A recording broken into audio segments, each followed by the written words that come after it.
നമസ്കാരം എല്ലാ കുട്ടികൾക്കും ഗിരീഷ് സാറാണ്. ഫിസിക്സിന്റെ ഏറ്റവും ടഫായിട്ടുള്ള ചാപ്റ്റേഴ്സ് കടന്നു പോകുന്നതാണ് ക്രിസ്മസ് പരീക്ഷ. ഒരു ടെൻഷൻ വേണ്ടാടി, കാരണം നമ്മൾ കൃത്യമായിട്ട് കൃത്യതയോടുകൂടി ആ പഠിക്കുന്ന ടോപ്പിക്കുകൾ നല്ല വൃത്തിയായിട്ട് പഠിച്ചുകൊണ്ട് പോവുകയും വരാൻ പോകുന്ന ചോദ്യങ്ങൾ കൃത്യമായിട്ട് നല്ല വൃത്തിയായിട്ട് പഠിച്ചുകൊണ്ട് പോവുകയും ചെയ്താൽ ഈസിയായിട്ട് നല്ല മാർക്ക് സ്കോർ ചെയ്യാം. ഇപ്പം 10 ടോപ്പിക്സ് ഇതിനകത്ത് പറയുക. ഈ 10 ടോപ്പിക്സ് പഠിച്ചാൽ ഇതിനകത്ത് നല്ല ശതമാനം മാർക്ക് നിങ്ങൾക്ക് സ്കോർ ചെയ്യാം. വെറും 10 ടോപ്പിക്സാണ്. എത്രയോ ടോപ്പിക്സ് ഉണ്ട് ഫിസിക്സ് പഠിക്കാൻ, എത്രയോ ചാപ്റ്റേഴ്സ് ഉണ്ട്. ഈ 10 ടോപ്പിക്സ് നിങ്ങൾ മിസ്സാക്കരുത്. 1, 2, 3 ഇങ്ങനെ എണ്ണം പറഞ്ഞ് ഞാൻ പറയും, ശ്രദ്ധിച്ചിടണം. നമ്പർ 1, റേ ഒപ്റ്റിക്സിനകത്തെ refraction through a prism. Refraction through a prism. Number 2, wave ഒപ്റ്റിക്സിനകത്തെ ഹൈജീൻസ് പ്രിൻസിപ്പിൾ ഉപയോഗിച്ച് സ്നെൽസ് ലോ റിഫ്രാക്ഷനും റിഫ്ലക്ഷനും പ്രൂവ് ചെയ്യുന്നത്. നമ്പർ 2 ഏതാണ്? ഹൈജീൻസ് പ്രിൻസിപ്പിൾ പഠിക്കണം. ഹൈജീൻസ് പ്രിൻസിപ്പിൾ ഉപയോഗിച്ച് റിഫ്രാക്ഷൻ സ്നെൽസ് ലോയും റിഫ്ലക്ഷനും പ്രൂവ് ചെയ്യുന്നത്. Number 2. And number 3, AC generator working principle. Electromagnetic ഇൻഡക്ഷനകത്തെയാണ് AC generator working principle. Number 4, ACക്കകത്തെ ട്രാൻസ്ഫോമറുമായിട്ട് ബന്ധപ്പെട്ട ഒരു ക്വസ്റ്റ്യൻ. ട്രാൻസ്ഫോമറിന്റെ പ്രിൻസിപ്പിൾ ആകാം mutual induction.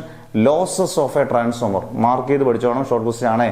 Losses of a transformer, copper loss, iron loss, magnetic flux leakage, അതുപോലെ തന്നെ ഹിസ്റ്റീരീസ് ലോസ്, അത് മിനിമൈസ് ചെയ്യുന്ന രീതിയുടെ പഠിച്ചോണം. 5, ലെൻസ് മേക്കേഴ്സ് ഫോർമുല. റേ ഒപ്റ്റിക്സിനകത്താണ് lens maker's formula. 6, first time എന്നുള്ളതാണ് conversion of galvanometer into ammeter, conversion of galvanometer into voltmeter. ഇതിന്റെ പ്രോബ്ലംസും വളരെ ഇമ്പോർട്ടൻറ്റ്. 7, ശ്രദ്ധിച്ച് കേട്ടോണം, ഇലക്ട്രോമാഗ്നറ്റിക് വേവ്സ്, അതിന്റെ യൂസസും പ്രൊഡക്ഷൻ, എവിടൊക്കെയാണ് അത് യൂസ് ചെയ്യുന്നത്, എവിടൊക്കെയാണ് അത് പ്രൊഡ്യൂസ് ചെയ്യുന്നത്. 8, പവർ ഫാക്ടറും ഇമ്പിഡൻസും. പവർ ഫാക്ടറിന്റെ ഡെറിവേഷൻ, ഇമ്പിഡൻസ് ട്രയാങ്കിൾ, അതിന്റെ ഡെറിവേഷൻ. 9, റിഫ്രാക്ഷന്റെയും റിഫ്ലക്ഷന്റെയും ലോസ് ഓഫ് റിഫ്രാക്ഷൻ. അതിനകത്ത് സ്നെൽസ് ലോ വരുന്നുണ്ട്, laws of reflection. Okay. 10, power of a lens, magnification. Power of a ലെൻസിന്റെ യൂണിറ്റ്, മെഷർ ചെയ്യുന്ന യൂണിറ്റ് ഡയോപ്റ്റർ ആണ്.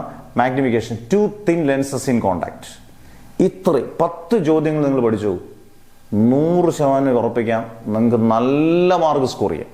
ഒരിക്കലും നിങ്ങൾ തോക്കൂല്ല, 100%. അതിനകത്ത് സംശയം വേണ്ട. മാക്സിമം ഷെയർ ചെയ്തേക്കുക, സപ്പോർട്ട് ചെയ്യുക. ഇതുപോലുള്ള വീഡിയോസ് എല്ലാം നിങ്ങൾക്ക് കിട്ടുന്നതായിരിക്കും. മാക്സിമം സപ്പോർട്ട് ചെയ്ത് ഇതുപോലുള്ള വീഡിയോസും എൻ്റെ സിമ്പിളായിട്ടുള്ള നോട്ട്സൊക്കെ നമ്മൾ വാട്സപ്പ് ഗ്രൂപ്പിനകത്തും കൊടുക്കുന്നുണ്ട്. അടിപൊളിയായിട്ട് പഠിക്കുക, ഒരു ടെൻഷൻ വേണ്ട. കൂടെ ഉണ്ട്. നിങ്ങൾ കറക്റ്റാക്കി സപ്പോർട്ട് ചെയ്താൽ നമ്മൾ തിരിച്ച് അതിൻ്റെ 100 ഇരട്ടി സപ്പോർട്ട് ചെയ്യും. Never ever give up.